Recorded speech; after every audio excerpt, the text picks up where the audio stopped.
You see what happened here is that Eric needs to go to black and white. We need to make Eric black and white because I was being positive and Eric was the downer there on that needs one. to be a bomb that drops right into your fucking frame because I just dropped the truth on your ass. He wasn't being negative about the world in general. It's just about you and your life. You know, it was really specific negativity. This is the Inkpulp podcast.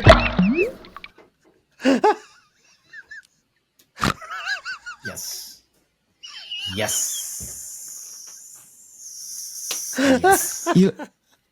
You know what? Look at me. I'm looking at you. I don't know if you can tell, but I'm looking right at you. I'm looking in your eyes. That's the point. You know what? With those glasses, you look more Jewish than Shawn. I'm the Italian Jew. Yeah. And I'm the Jewish Italian. You're Jew-Italians, the both of you guys. The Jew-Italians.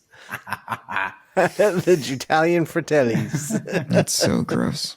All right, guys, we haven't done one of these, just us, in a long, long time. So I thought this would be a pretty dang good idea. Well, I didn't think that. I didn't want to be in the same room with you without a guest. But Mattteo was like, "Hey, let's try to get an episode in which we're, it's just us chit chatting because that seems to be a lot of fun." Yeah, because I begrudgingly agree because it's true.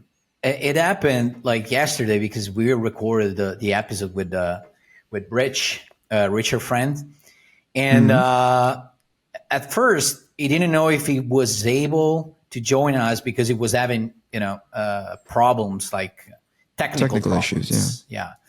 And so we started, and and then he managed to join us. But in my head, I was kind of sorry. I mean, we ended up having a great episode.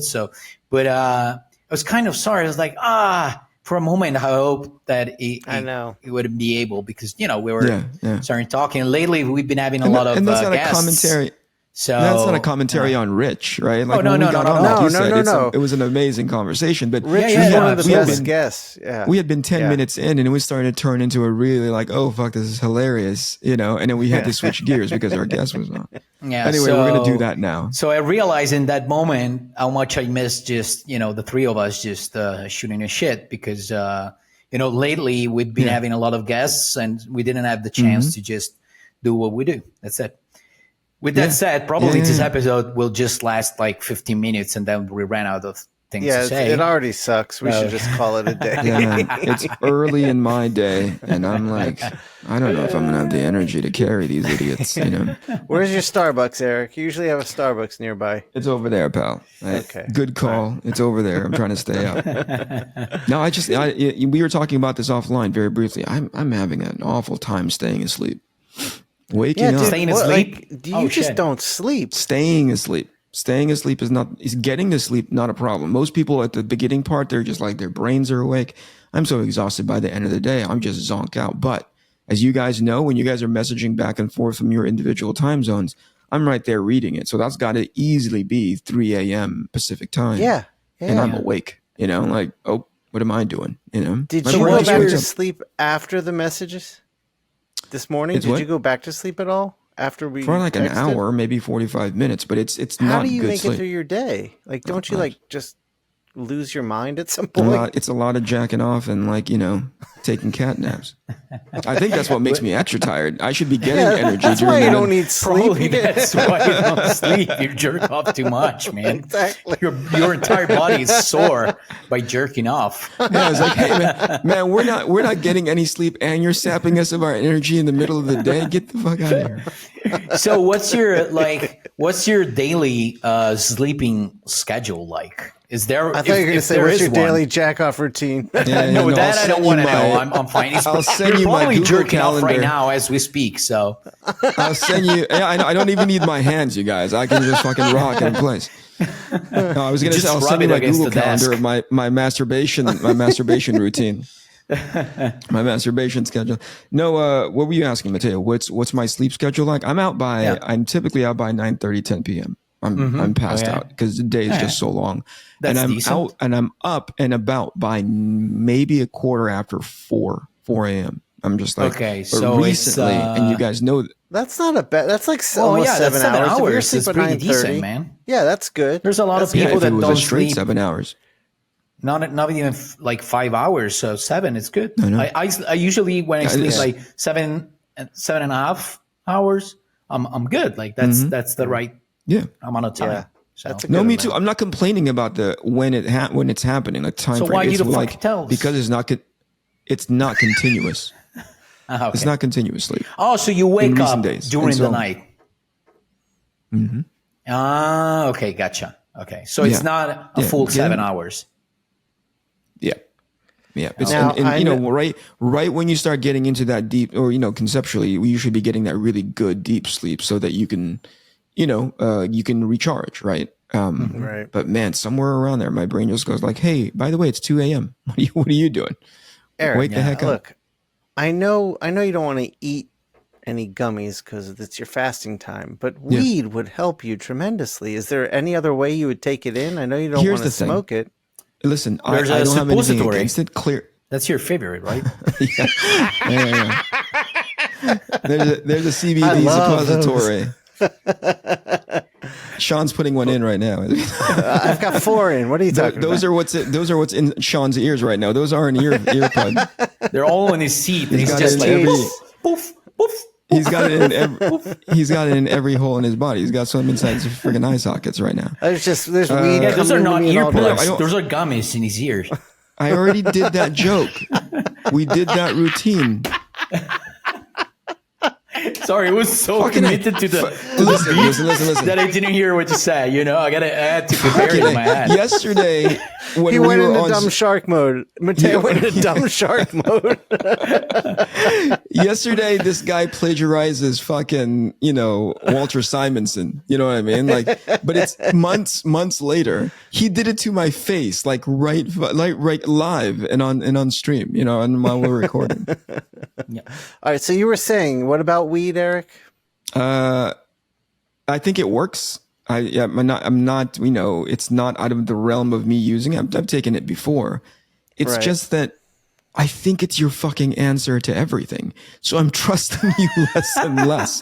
I'm like, dude, hey, we're about to get on a plane. I just say we're about to get on a plane. I don't even mention that I have issues with getting on a plane. Your immediate answer is, dude, you should take some gummies. That's what you say. Oh man, my hand is starting to hurt. And I don't even say that whether or not it's been prolonged. I don't say what the reason is. Your immediate answer, dude, you should take some fucking weed. You know, it's your damn answer right. to You're everything. Yeah, even if your It is. It's a issue was magical, waking magical up, plant. he would suggest weed just to wake up. Absolutely. He would say the weed going the other way. You know what I mean? Except, Like, look, like that. you need to wake I up wouldn't weed. say weed. I Yeah, wouldn't the say D weed. word. If you're having trouble waking up, I'd say weed and coffee. That's what I'd say. Okay, not just coffee though. Weed and coffee. Weed and coffee, exactly. Then more weed on top of that coffee. You need CBD. You need CBD grounds of coffee. They have that. No, I It's listen, a thing this now. is- It's a weed Jamie, infused can coffee you is a put thing. like a .com at the bottom of this fucking episode? Whoever it is that's fucking sponsoring Shawn, he's got it. You know what I mean? I think he spent easily 5 minutes saying weed-based coffee is the best way to go. He doesn't even need a Weed and copy. He already knows what to say about the product. I know. Yeah, man. He's not, he weedandkush.com. doesn't need that, like what you're saying. He's like, he's got it fucking memorized already. Yeah. Coffee and Kush. There you go. Coffeeandkush.com. Coffeeandkush.weed.net.netscape. Slash See, now- Inkpulp now I wanna- for now I want 20% some off every product on the website and free shipping. And if you mention Inkpulp podcast, you can take 15% off of your first order. Just mention it. Just send them an email and mention it. Yeah. No, just say it. You know what I mean? Sean Just say sent it me. into the you. Sean, don't say his last name. Yeah, Don't Sean, even say they the know name of him the at podcast. this Just point. Sean. Fucking keeping him alive. No, listen, I'm going to guess it's got a lot to do with the fact that I've got multiple plates spinning as far as work Yeah, is concerned. I'm sure. So when you That's wake what up, is it usually just happens thoughts? to me. Really? Oh, go ahead, Mattteo. What were you saying?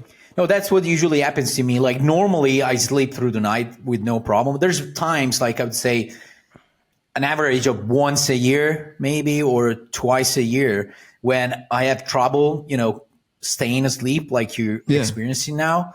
And usually it's when I have too much stuff on my plate. So that's probably it. Similar to you, you don't have problems falling asleep. It's the staying asleep part.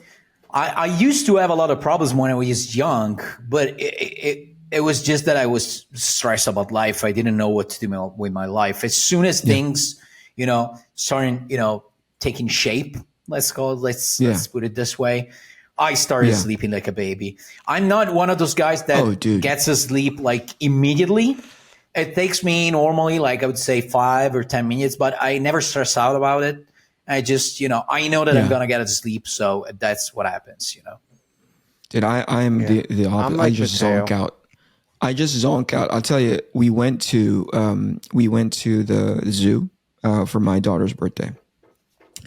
And there was a point when there's a train that you can ride. You know what I mean? Like a small little train that you can just ride around the zoo, and it's really nice. And we went through the tunnel, and this thing must have all been 10 seconds, maybe 15 if we're pushing it. As soon as we went into that fucking tunnel, I zonked out.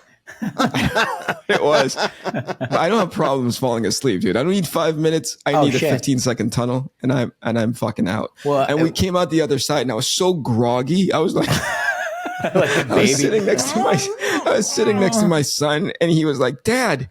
And I was like, I was annoyed at him. I was like, what are you trying to wake me up for? I'm asleep. I had a girlfriend that used to get asleep that fast, and I remember her. We went to Tokyo to Japan in general for a vacation, and she was able to sleep through metro stops. Like sometimes we just had one stop, and she could sleep exactly like the Japanese. She had that ability, that skill that only the Japanese have, that can get to sleep just for 2 stops and then wake up at the right stop and just take a super quick nap and then just wake up and go about their day. And she was able to do that. It was impressive. I'll never be able to do that. If I get asleep, I'm gonna sleep. When you started your story, it reminded me of my this one guy that I knew a little while back. He said he used to date a girl that in the middle of right in the middle of them having sex, she would just pass out. Oh shit! Oh, that's awful. The sex was so good. It was so good. No, it was so bad. It was so bad. I don't know what it is. Depending, it was just get asleep. I thought Did she that's get what asleep the story that you or were just pass out? Because that's different. I think it was just like passing out. We should call him right now. I don't know why. Put him on the speaker. FaceTime. Well, the creepy question is, did he stop or keep going? No, come on.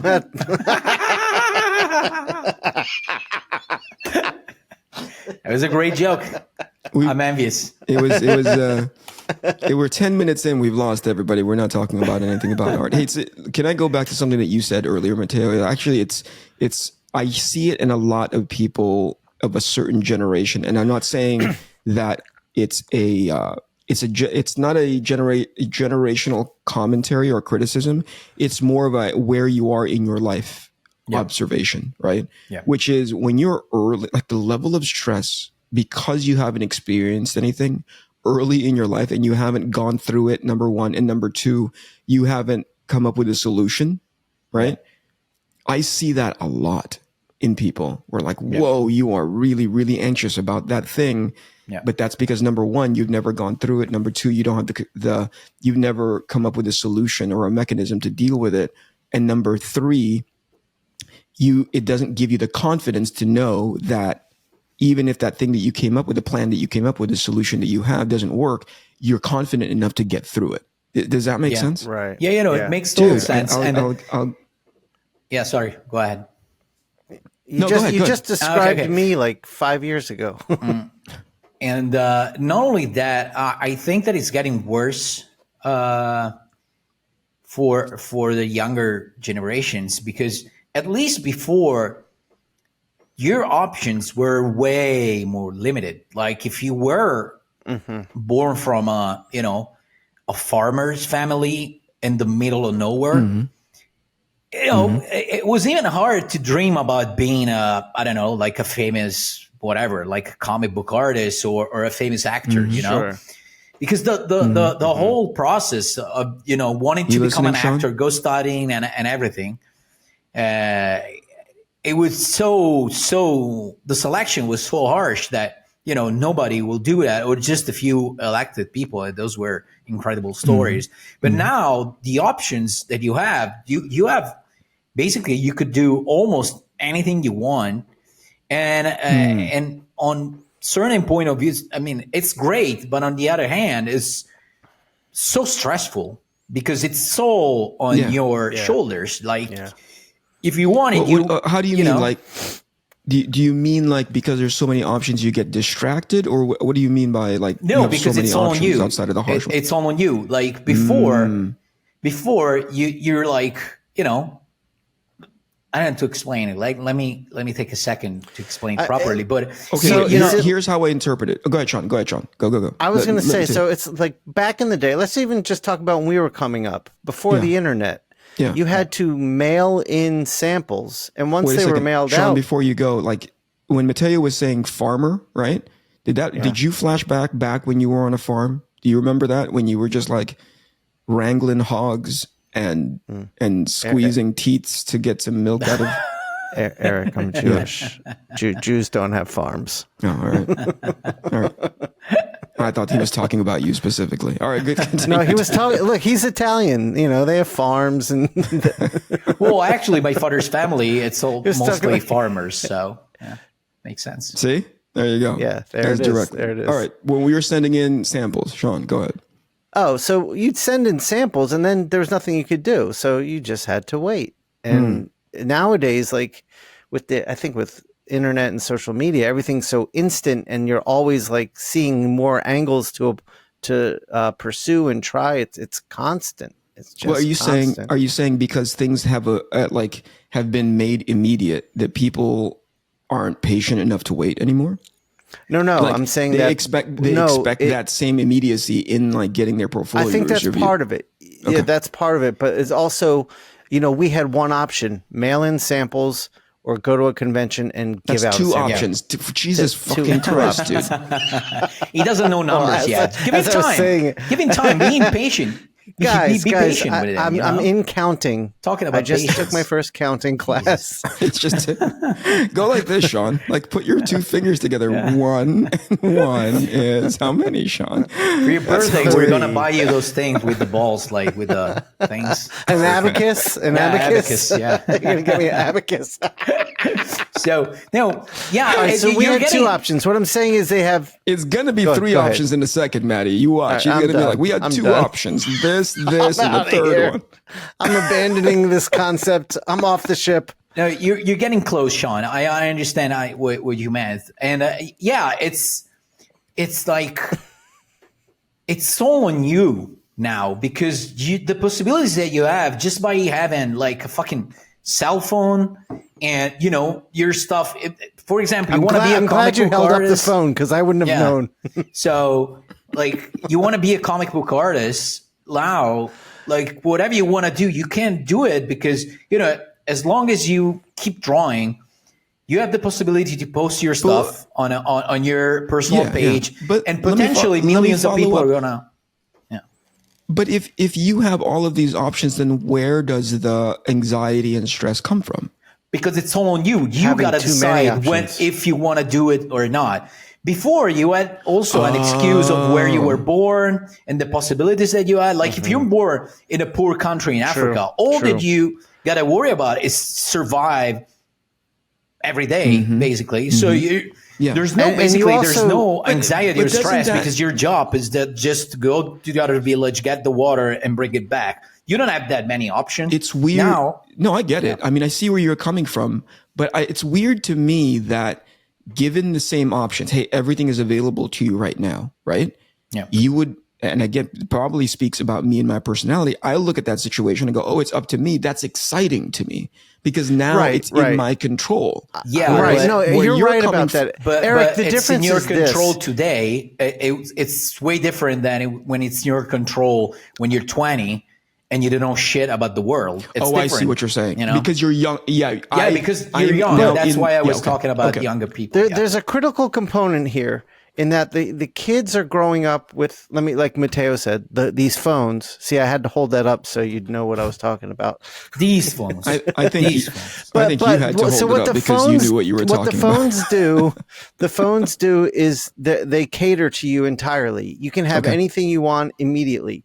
So kids aren't growing up experiencing resistance, experiencing like troubles and learning how to navigate that. So a small trouble becomes something anxiety inducing because they haven't developed the muscles to flex that yet. And I've seen this in my kids. Yeah, I see. I mean, I agree with you. I agree. But I don't think that's what Matteo's talking about. No. I'm saying that's another factor. Okay. No, I'm saying Matteo's right. And then you add this like mindset on top of that. So this is the fifth factor, right, Shawn?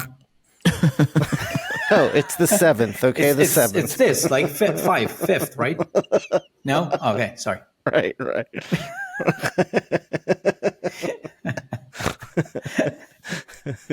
It's fun being with you guys, but in short, concentrated amounts. It's 20 minutes. Eric likes when we don't have a guest for 10 minutes and then the guest comes in. Yeah, I just text 3 people to come fucking save this goddamn episode. That's why you were so excited when Rich, joined us and you talked just you and him for like 30 minutes straight. I pretended that you guys were not there. I was waiting for every opportunity, but every time I looked over to the other windows, this is what I saw. This is why he interviewed Sandra. You know what I mean? I was like, this fucking guy is yawning. I saw Shawn pick up his blankie from off screen and put it around, right? And he hit the button on his chair and he started reclining like this. And I was like, all right, I guess I'll talk to Rich. I'm glad you didn't see my binky. Yeah. So this is why you interviewed Sandra without us. We were actually very lucky to give that context. I'm starting to think it was calculated, Shawn. It was. Me too. 300%. Right. And I was like, don't show up to this thing. I'll interview you later. These dum-dums are going to derail this conversation. Is this just going to become the podcast of Eric, like returning to his Wildstorm roots and talking about the good old days? I'm inviting everybody. Jim Lee's next. That's who I just texted to see if he jumps on here in a heartbeat. Who's and that? as soon as it does, I'm booting you guys. I actually found a way to do that from here. I learned the fucking controls.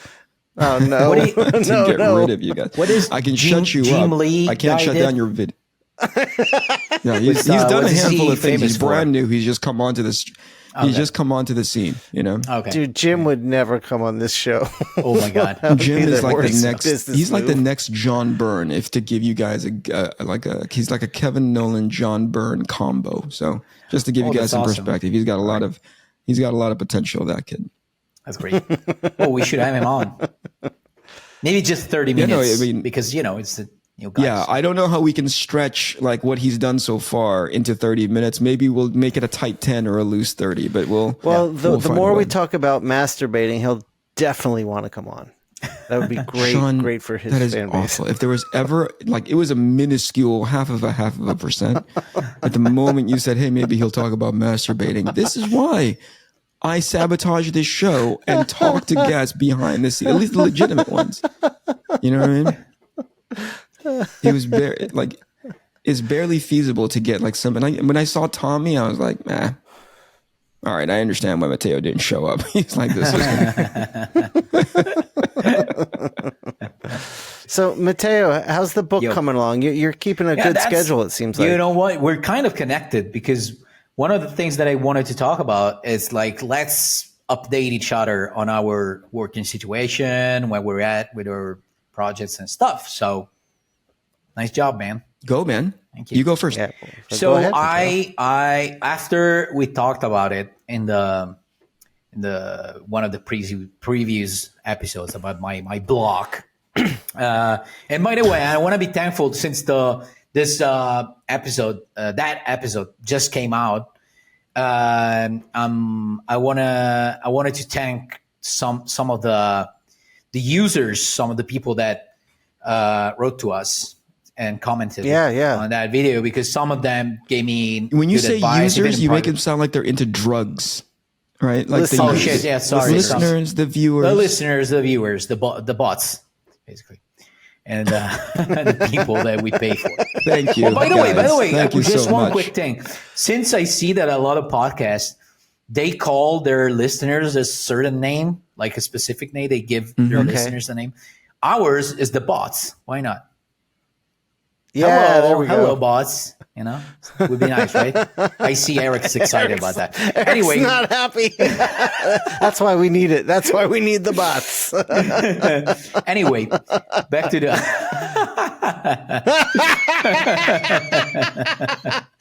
Dude, the Inkpulp bots. That's perfect. Anyway, That's perfect. just a quick thank you to all the listeners that gave me precious suggestion, even in private, some of them. So thank you. But I was able to finally start working on the book. I'm really happy about how the pages are coming out so far. I'll probably show you soon some of the pages. I showed you guys in private, but I'll show them here as well. And it's fucking mind blowing how good those pages are. Oh, thanks, man. Yeah. Really amazing. Is it Mr. Freeze good? Really great stuff. Or no. Thankfully, it's not that quote unquote good. So I'm trying a lot of different things on this new book. I'm trying not to use the brush, basically. So there's a few things done in brush, but it's all mainly like pens and all the stuff that I have here on my desk.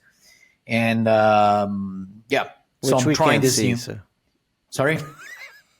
Yeah, like which we can't see what's on this pan and this other pan and this other pan. Hey, there you go. Like I did with the cell phone. But exactly. I'm trying new techniques. That's and a callback stuff. Right there. Yeah, new textures and new. What are you new putting your wash down with? The washes are done with the brush. That's the only thing. Yeah, sorry.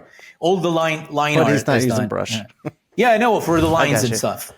And I got you. I'm just fucking with you. So yeah, so far I completed 17 pages. And are you kidding? You are moving, dude. Well, I'm doing almost one page a day. Depends on the complexity on the page, but yeah, more or less. But still, man, fucking great. Congratulations. That's amazing. Thanks, That's guys. Amazing.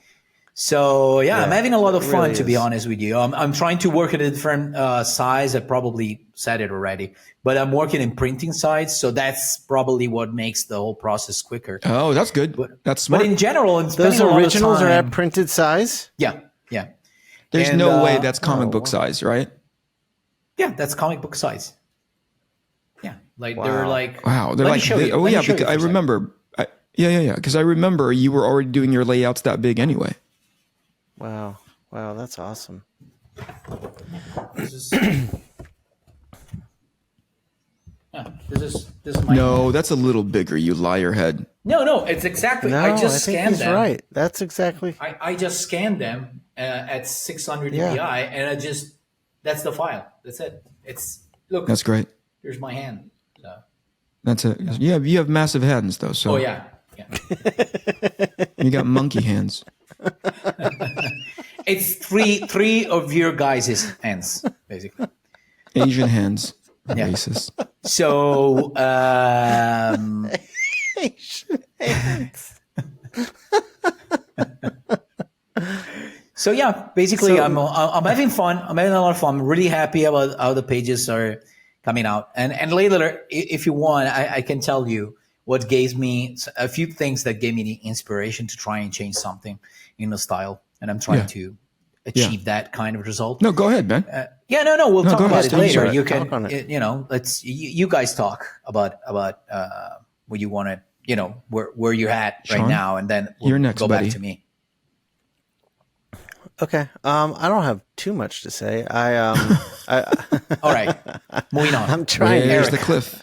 Where's the cliff? That I can jump this bus. Where is the cliff? All right. So what I'm doing now is I've figured I want, like, talking to Eric, and actually the episode with Jason Shawn really got me thinking. And so I'm gonna probably do the book digitally on an iPad. Oh shit! So I'm gonna get an iPad, but what I'm gonna do is I'm gonna do short stories. Like Eric had a great suggestion that was just take on something small and do your reps basically. So By short, what do you mean? the, Like how many pages per story? like 8 to 10 pages probably. Oh, okay. Okay. So I've got like 5 main characters. So I'm probably going to do 5 shorts to explore and get to know each character a bit, and then I'll go into the big story after that. But I'll be able to collect those and release those in different formats as well, so I can experiment with the best way to put it out as well. That's awesome. So Is that's it, when you say iPad, you're talking about Procreate? Probably, yeah. That's what Eric, you use Procreate, right? Yeah, almost exclusively. Yeah, so I'll probably try that. Yeah. That's awesome. That's awesome, man. I'm really curious. Do you have some stuff done already? No, right? Because you're No, you said writing. you're I have some. I planning have. on- okay. Yeah, I've been doing like writing outlines and story ideas and character descriptions. So the next thing I got to do is start to design the characters for the first short. Awesome. Do you already have experience with it? Working digitally? Yes, I did it. I did it once. I did that Phantom X Max miniseries. The first issue was traditional. The second issue was the second through 5th was all digital. Okay, because I was wondering, because I have one of those pages from issue number 1 here. I have the original, so I was like, "Well, shit, I have those." Okay, so it's probably from issue number 1, the one. Wait, say that again. Say that again, because Siri just came on my computer. I don't know why, and I missed everything. Okay, So I said I did Phantom X. Yeah.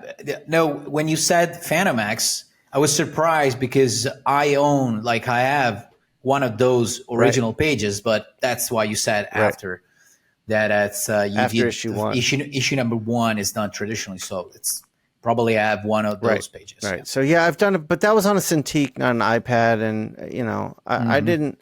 I did it to learn how to do it, and I very quickly got the hang of it, and it was pretty easy and seamless looking.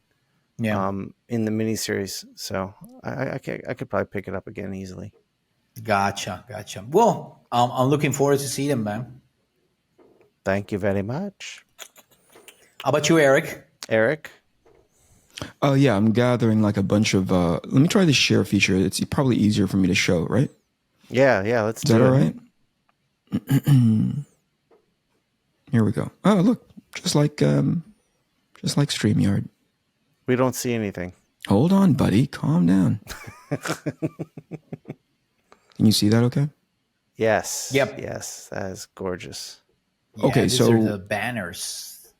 Yeah. So I'm doing a show and by the time this episode comes out, it's probably going to be months after the fact. But I'm doing a show in Central Texas called Bell County Comic Con, and in part, the people who put on that show are the same people who are handling everything for Iconic Comics. So I want to have a good presentation there. Presentation, right? yeah. I want to represent well.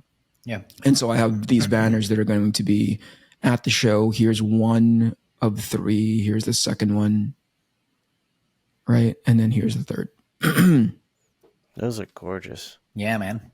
These are awesome. Yeah, they've been a lot of fun. They look as good as they do because my colorist Giuliano Peritelli, pulled a couple of all-nighters to get this into a space in which I jokingly tell him, he takes it. I send him this stuff and he's like, "Oh, Erica, it looks like you." He apologized. He was like, "Dude, I'm sorry, I couldn't get it exactly like this." I'm like, "Are you crazy? You get it 99% of the way there, and you give me the last 1% to fuck it all up and make it look awful." And so we had a good laugh about that. But he's really amazing. His color, he and I are finally sort of like synced in as far as what the color palette of the book is going to be. And so, like I said, he takes it most of the way there. I just add the little tiny tidbits that take it to the level of finish, and I send to the printer. And then for that same show, I have these. Can you see that? Can you guys see that? Yeah. These are, as a matter of fact, they're here. Book holders. Yeah, they're book stands. Yeah. Oh shit! Where did you get those made? These are like 3D printed from a guy from that region, from Texas, and he sends them out to me. Here's another. Wow. So I have 6 of these in total. One color representing. Issue? Yeah, one color representing the A and B covers for each issue. Okay. And then just recently, awesome. Thanks, man. Awesome. He does phenomenal work. And then just recently, I've been doing the script pass for book 5. And I got to a point in the script in which I was like, I did a panel, and I wish I had the original panel here, but I did a panel in which I'm like, there's not enough room for this dialogue, Mm-hmm. And it was critical that that dialogue was in place. So I redrew the panel to accommodate the bubbles and everything. But then I'd come to realize, I was like, I don't want to send just the one panel off to Jules so that he can go in there and recolor it, because I want him to maintain his momentum on the other pages. He's now working on the tail end of book 5. And so I was like, screw it, I'll just color it myself. And this is what I've been working on the past couple of days. And this was all done in Procreate as opposed to Photoshop, which is his process, Mm-hmm. Oh shit, that looks great. You so there you go. So now you have you said that you have the script for number 5 ready. So you have the first 4. Number 4 is out as well. Number 4 is actually in Leo Olea's hands right now. Oh, okay. He's assembling the book and getting it ready. He's getting it print ready. So it's taking a little bit longer. Like your editor? He's the book designer. Oh, okay. Is the guy used to work, the Mexican guy that he used to work a lot with Ramos and Herrera? He still does. Yeah. He's great. He works with Humberto. Great guy too. Super fun. Yeah. Oh yeah, and it's so like it's weird to work with somebody who is just as passionate on their end of the production process, if that makes any sense, right? Like, we can talk art all day. Oh, the colors are, this color is in this environment, blah, blah, blah. Like, all of that should be incorporated. And then once I hand everything off to him, he's constantly checking in with me to be like, hey, this file is really wonky. You know what I mean? Like, he is so specific. He sent me an image of the way the spine is, of the books. And he's like, Eric, I don't know what you're telling these guys from the printer, but the images are a little bit off. They need to line up perfectly. And I've never had somebody with that level of attention to detail, because we work in the mainstream. We send our books off, and then when the books come back, that's great. And then if we happen to have collections and we see them side by side, we're like, ooh, that's we see it after the fact. We don't see it ahead of time. Yeah. Right. And I remember he knew a lot back then about crowdfunding campaigns. I remember he was one of those guys where if you had a campaign and you didn't know Kickstarter or whatever crowdfunding in general worked, you could ask him, and he would know a lot about what you should do or you shouldn't do about the campaign and everything. So I remember he's a guy that in general gets passionate and likes to do stuff in a certain way. So is he exclusively like a book designer? No, he does a bunch of different things. He's a colorist. He started off as a colorist, and then he just started. He's like us, He wants to get to know these other things, and when a friend of his or somebody he likes working with says like, "Oh, I kind of need help doing this," he'll raise his hand. I'm like, "Oh no, I know how to do that," I'll do that, So I think that's what made him really proficient and really knowledgeable about everything that Mattteo was talking about, like a lot of different things. So, like I said, sending things off to, I've sent the letters and all the files off to Leo, and Leo just gets back and be like, I need these things. I need, and then I'll go generate. He's actually got a really great pipeline for Arc Athena already, where he sends me effectively a questionnaire. He's like, I need this for the front of the book. So just populate it and then send it back, hit send. It'll come back to me. I'll just copy and paste and put it up and blah, blah, blah, So it's been a really, really amazing, and I don't use that word lightly, amazing process working with a guy who has his shit together. That's awesome. Yeah. Because Mattteo, clearly I don't, Mattteo, have you thought anything about your book design or anything beyond just getting the pages done now? No, not yet.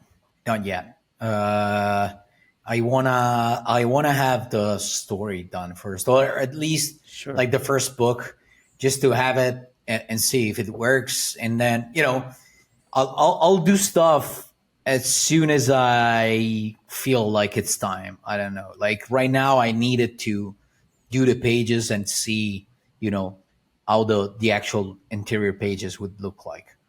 So right. Such an artist, dude. Yeah. You listen to this guy. I'm just going to do it till it feels right. You guys, the three of us. Okay, I'll say this, right? Yep. He is the closest guy to like Orson Welles kind of, you know what I mean? Like that level of director, it'll just feel good. Just when it feels good is when it feels good, you guys.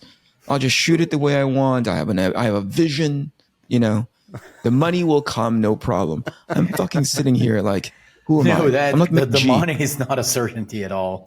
Wait, but, who are you, Eric? I'm like Nick G. You know what I mean? I'm like shooting Charlie's Angels over here going like, oh, fuck, man. I better put as many action sequences into this thing with some big tits and, really shiny butts. Matteo's like, oh, it'll feel good, you guys. Don't worry. It'll happen. We're at the talk farm. about that Shawn. in like a year or so when I'll be like, guys, I didn't make any money. I'm fine. Yeah, the book. I'm realizing now this book sucks. Hey, can I mention something? Right. I think whoever it is in the fucking spaghetti mafia, the spaghetti internet mafia that you paid for a brief second, right? Your picture looked great. Right. So whatever investment that you made, it was like 15 to 20 euro. Keep making that investment because they give you a little taste of like what good internet looks like. And then right now it just ran out. It just went to shit just really, really quickly. Because I see me really, clearly. I see me like my image, the image that I see is really good. You see me all blurry. Let's be fair. Is that your internet or is that your ego? Like when you see yourself, do you just tell yourself like probably it's super I look blurry. Really amazing. The next time we see Mattteo, he's just going to be a pixelated. Do you see me that blurry? It's a little blurry.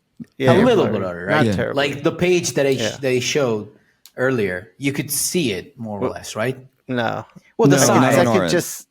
I could see the size. Yes. Yeah. I can see the size, but once, like I said, ultimately it doesn't matter because it's going to record it at a really high resolution. By the time Jamie gets it, you saw it. There's no issues. No. I saw the videos on YouTube and they're perfect. So yeah. It was just sorry that you guys that you couldn't get to see this, amazing masterpiece.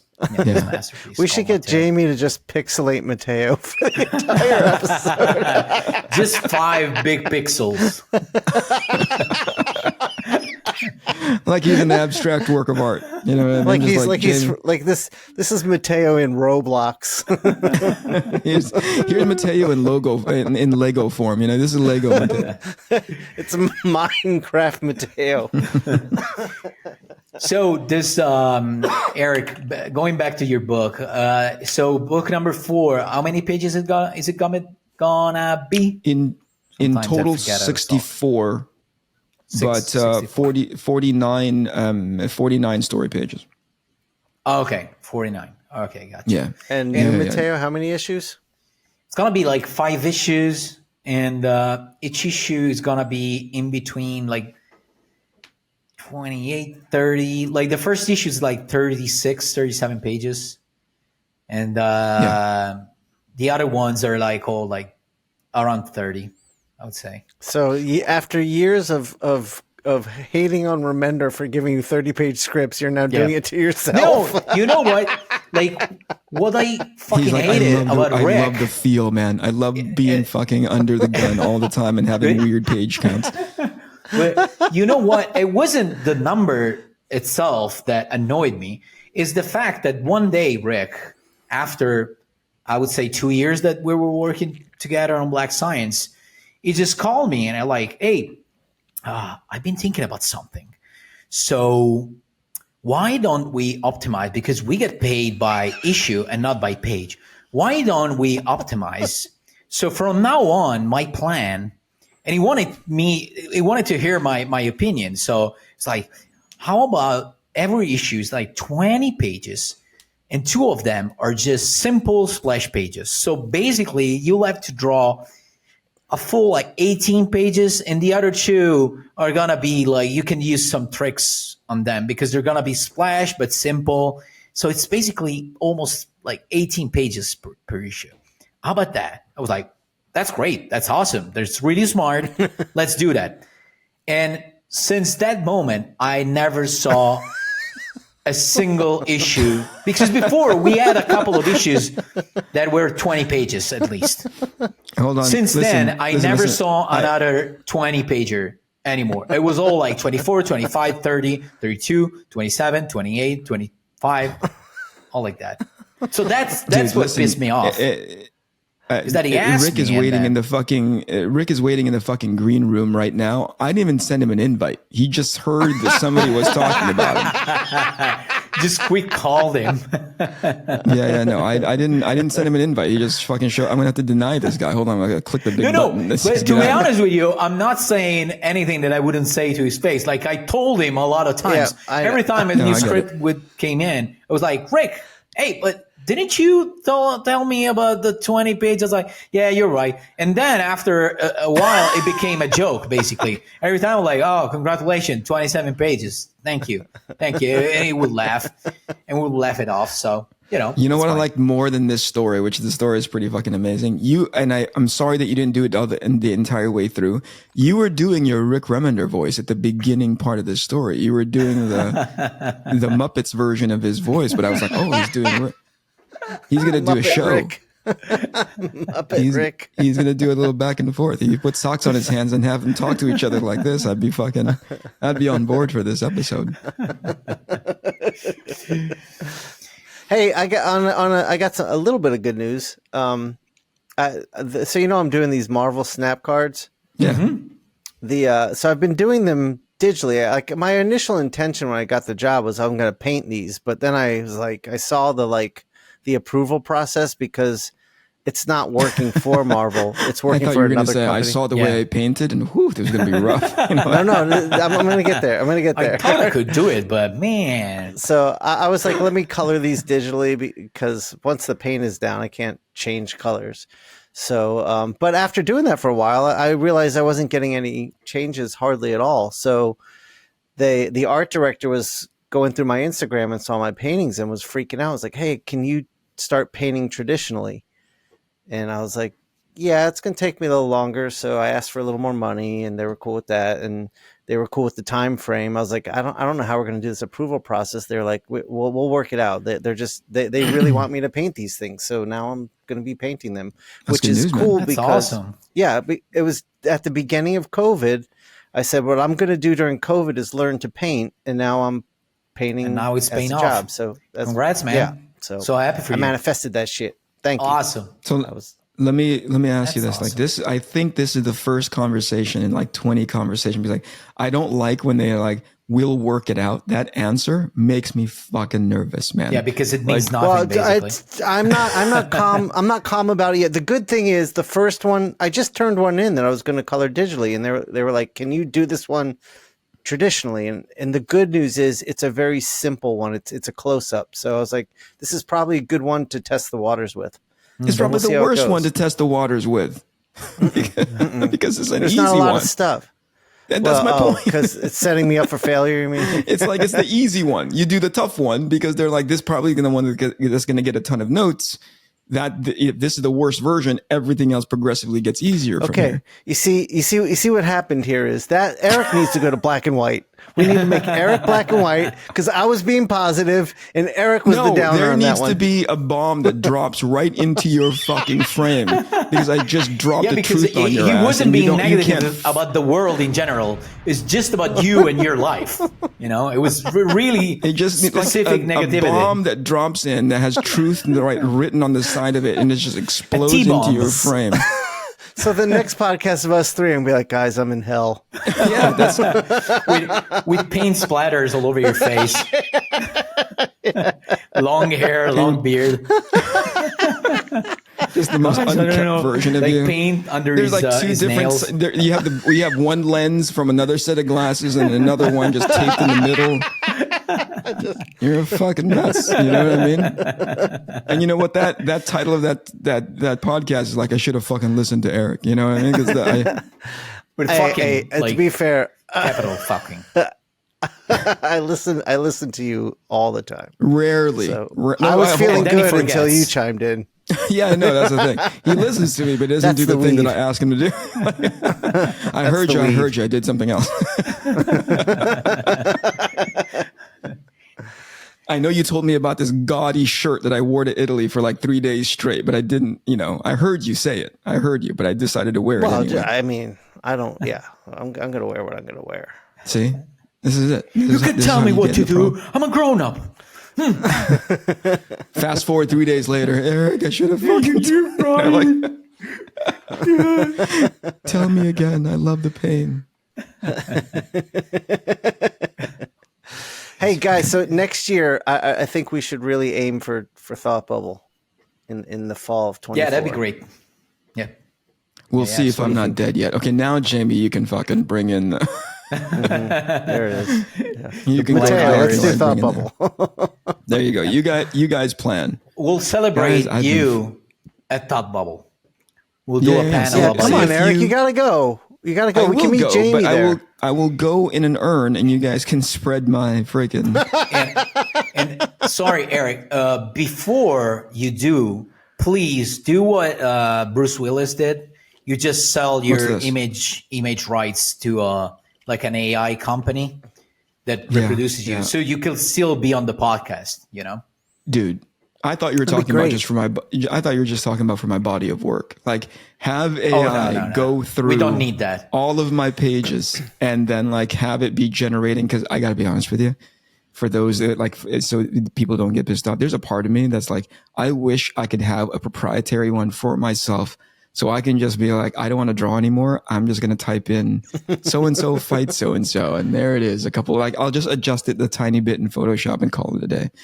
I am exhausted. I just realized the past 3 years of doing this book, as fulfilling as it has been, fuck man, it's tiring.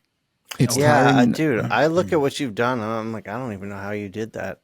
It's not amazing. The drawing. The drawing is the exhilarating part. It's everything that comes after, where it's like, you got to get into post-production mode.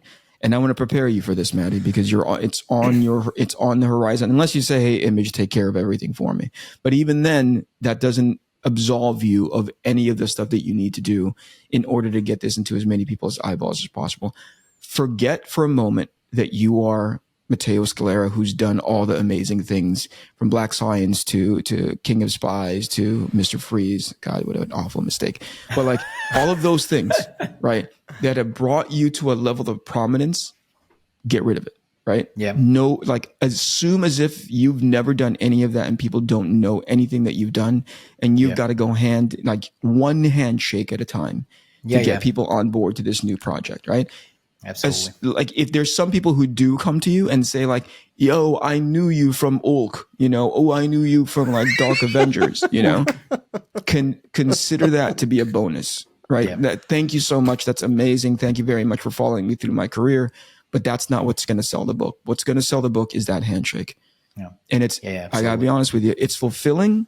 It is everything that we've been talking about in as far as, taking our careers into our own hands. I wish it was 10 years ago that we were, 20 years ago that we were smart enough to get on this track, but it doesn't make it any less tiring. It's the good tired, obviously. Sure. But it's tiring nonetheless. I got a very small taste of that when I was promoting Inkpulp instruction last year at every Tell con. me, Shawn. That I was would see you do it, but tell me your experience of that. it was like you said, it was mentally going back to when you first started doing shows, and just like I had to basically, like, whether you knew my work or not, I'm asking you to trust me as a source of knowledge. Dude, So hold on to that for a sec. Hold on to that word. Remember that word, trust. Go ahead. Go ahead. what do you want me to do with Continue. it? No, continue with your story, but then we'll come back to there. It was saying. Okay. Yeah. So yeah, I had to earn, like I said, the trust of people. So I had to think about, okay, how am I going to earn that trust? What can I do? And it was realizing in a lot of ways with my career and with where we are now, it's what can I give? What can I give you instead of asking from you?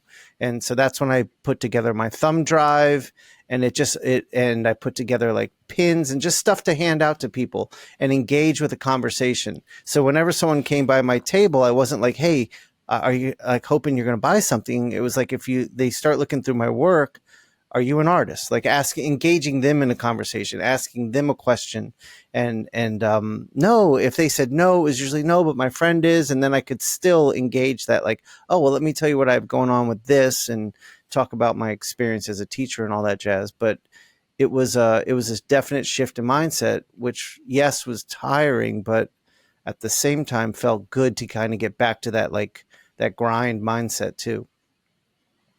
So what did you want to come back to about trust? Yeah, he's already in part, and I'm not here anymore. I've already left. I've already got my this CBD is AI coffee. Eric now. my CBD coffee ran out. No, here's the thing. When people were asking me, and by the way, to each of you, you're gonna need to ask yourselves this when you launch your campaigns: what does success look like for me? Right? Yeah, that's a good point. And that's a tough one to answer, because depending on where you are in like your experience level, I've seen a lot of crowdfunding campaigns. It's like, success for me is just getting this thing funded so that I can get it printed and get it out there. I'm like, that's good. That's not a bad goal, Yeah. Right. But to each individual, you're going to have to define it for yourself. What does success look like when I go into this space? And for me, success was, I need to define myself as I know I want people to be, what's the best way to explain this? By the end of it, I want people to understand that I'm a creator in and of myself. Yeah. Not that I need a mainstream publisher to be associated to. I need an audience to see my efforts, to be like, oh, he can write, draw, and be the entire sort of like, publishing entity. You know what I mean? Yeah. Right. And so that's where trust comes in, because when somebody is buying a book because I drew it, right? It's not that they don't trust me, right? I'm just not part of that equation. They trust the entity that they're buying into. So whether it be Spider-Man or Superman or whatever it is, the mainstream entity. And in a way, they're also trusting an imprint like Image. Image has established a foundational trust from their readership and their audience, because they've published so many great books, right? So I'm just rolled into that giant bowl of like people that they've extended, people have extended their trust equity into. But me as an individual, they don't know me, right? They know of my work, but they don't know my performance as a person who delivers good product not just from a final piece is concerned, right? Which is already way down the trust factor, right? They don't know me as a writer. They don't know me as a person who can engage with them from a creative perspective. From an audience perspective.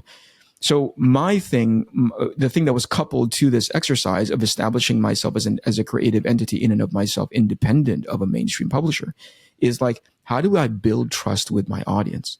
And I didn't quite understand what that meant when somebody else was saying it way back when I listened to these TED Talks and I'd listen to these speakers. Like, you need to establish trust with your audience, and that needs definition for yourself. Like, what does that trust mean? Do they trust you as a creative entity? Do they trust you as a guy who's going to bring them a level of value in as far as entertainment is concerned? Do they think that you're funny? But that trust component, there's no way to manufacture it. I don't think that there's a way. You can buy the followers to any of your social media platforms, but when they trust you enough to be able to say, hey, I trust you, I'm going to give you my attention, and that attention comes with a dollar value, that takes forever to develop that relationship, because some people genuinely are not trustworthy. That's why that's why people are willing to give you their free attention by way of social media. That's why they'll buy, they'll go and follow you, because it takes no commitment, right? Right. They only trust you that far. They only trust you to give you that follow, but they don't trust you enough to be like, I worked my ass off for $20. I get paid X amount of dollars per hour, and I'm now giving you a lot of that. I'm giving you a portion of that money, if not hour and a half, 2 hours worth of my time. I don't trust you enough for that, And that's what in part, that's what Shawn was saying. It was like, I need to engage you enough for you to understand, hey, I'm trustworthy, in order for you to hand over that kind of money. Yeah. Let me ask you guys, do you think something like this podcast where people get to know us a little more than just our work, do you think that helps build trust? That will help in anyone? Yeah, I think. Yeah. Because you get to know the person behind the pages. Right. Because especially for us, like most of the time, people don't even know how we look like, because you just see, normally you just see the Is that important, you think, though, Matty? Do you think like people need to know what you... No, but it helps, and right? Podcasts. I think it helps them feel familiar with you. Yeah, you see the human aspect behind the artist, and it creates a stronger. It can help create a stronger connection with the person. So that's why probably the fan of the podcasts that like us as people, they're probably more willing to spend and trust us and spend that money, because once you see a person talking for an hour every week, it's not that you know them, but if this person is full of shit, sooner or later it's gonna come up, So I think this, and the reason why I bring that up is because I think this is a valuable tool to every point that you made. I think I agree 100%, 200%.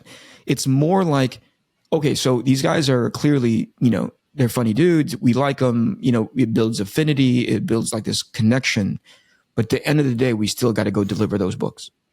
You know what I mean? We still have to go deliver that product. If we are talking about, I love what you just did right now, which is like, hey, let's talk about a project so we can get not just each other caught up, but also potentially an audience who are interested in the stuff that we're doing.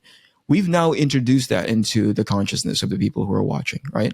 Yep. At the end of the day, they're like, oh, these guys are working on books. We know them as we want to know them as creators. We want to know about their projects.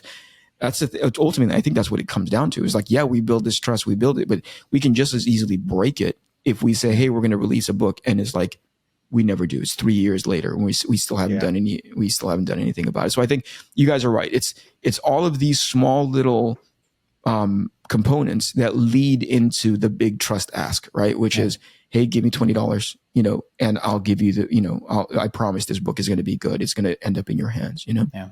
Another thing that I'm thinking about in order to, make my book as successful as possible, as it possibly can, is I'm thinking about in the future when the time comes, because right now we're just, I'm just at the beginning of the whole project, and I want to basically have it all done before actually, start advertising and everything. But I want to start promoting heavily, and by heavily means, every day posting something, or videos of me inking a panel or another panel, or some character studies. Smart. And with that, I'm thinking about maybe hiring a social media manager that just for that period, just in that condensed period of time, for the 2 months before the book comes out, so that people keep, being updated about, oh, Mattteo is drawing a page. Oh, Mattteo has done this. Oh, Matteo has done that. Matteo has done the cover for issue number 1. Oh, Matteo has finished issue number 3. So there's a story going, and they see the book getting built up, and getting created. Yeah. Can I ask you something? Yeah. Do you talk in third person all the time? That you talk about Matteo's done this. Matteo's gonna go pee. Matteo's gonna go eat lunch. I was talking like if I was one of the listeners or followers on social media. It was like, oh, Matteo's done that. Matteo's done, you know. It came pretty so hard for naturally, you to Matty. understand. It sounds like that's how you talk about yourself and to yourself. No, jokes aside, that's really, really super smart. It's not, I actually want to, I want to help highlight something that you said. There's a lot of people who, again, depending on where you are in your career, when somebody goes, I want to hire a social media manager, I think people who are cynical will say like, oh, really? You can afford to hire a social media manager and I can't? And like, yeah, yeah, you can. So, especially if I consider it to be a huge investment on my book. If I'm in a social media manager, exactly that with his work with their work, in 2 months, he's able to give me another, I don't know, like 5,000 readers only with the publicity and advertisement and everything. That's an investment that was definitely worth, Yeah.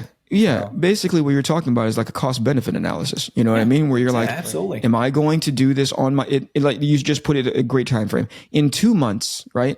This guy does in 2 months what would take me 6 months, a year, 18, whatever it is, right? So you go like, I'd rather, and if I can afford to pay for them, and I think that's key. Yeah. You're in your career now where you can actually afford to pay for those things. It's not you saying like everybody should do this, which oftentimes, depending on who's listening, they're like, oh, well, I can't afford that. I'm like, yeah, you can't, but there's a way, like, but he can, but you're just gonna have to find your own way through it. It's critical to understand where you are in the place of like your career trajectory to be able to do the kinds of things that Mattteo is doing or whatever Shawn and I end up doing.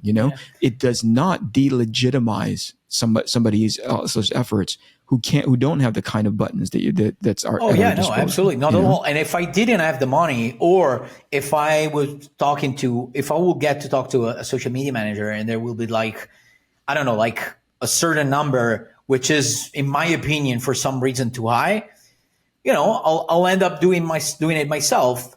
It will take time from my daily schedule, so I'll have to use some of the time that I would have used doing my book to learn that thing. But it's doable. If I didn't have the money, that's what I would do. But right now I'd rather spend that time to do the actual book instead of promoting.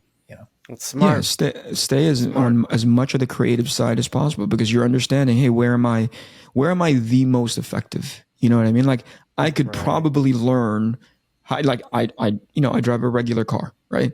Yeah. I could probably learn how to drive a race car, but it would take so much time away from me just driving my regular car that it's like, plus you're Asian, so sense. you can't drive sports cars. Races. All right, so we're gonna hit the stop button. This is the Inkpulp podcast. This is the Inkpulp podcast. Comics, hip hop, life.